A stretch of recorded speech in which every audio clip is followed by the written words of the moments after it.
May problema na naman ang aking extruder machine.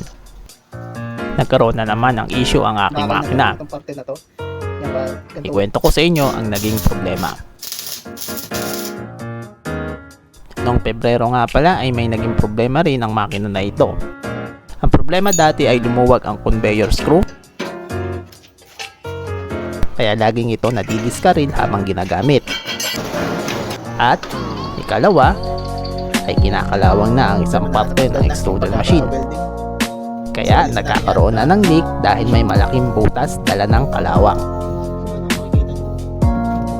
Naayos ko naman kagad ang problema na ito. Buti na lang may knowledge and experience tayo kung paano mag-welding. Makalipas ang 3 buwan, ay nagkaroon na naman ng problema ang extruder machine. So ano? Hindi naman ito tulad ng dati. Ang problema ngayon ay napigtas ng dulo ng conveyor screw. Hindi kasi matutulak yung mix na uling kapag hindi natin ito naayos.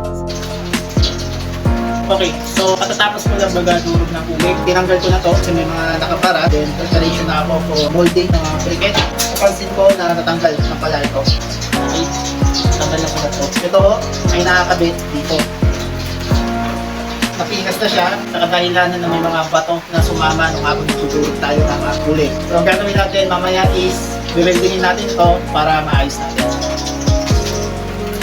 Madali lang naman ayusin ito. Weldingin lang naman yung naputol na parte.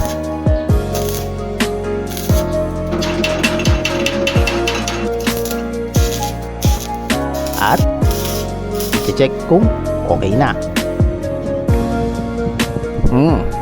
So far so good. Wala pang 20 minuto ay nasolve na natin yung problema. Ibinalik na natin ang hulmahan. At pagkatapos niyan ay business as usual na ulit tayo. Marami pa ang dapat gawin. Aminado ako na hindi pa perpekto ang aking makina. Unang disenyo ko pa po kasi yan. Kapag nagkaroon na ng budget ay i-upgrade din naman natin ito. So ayun, nagawa na ulit tayo ng briquet. Bubutasan na natin ito gaya ng dating gawin. Matapos mabutasan ng mga ito, ay ibibilad na natin ito ng 1 o 2 linggo para talaga namang matuyo ito at mabilis mapaninas.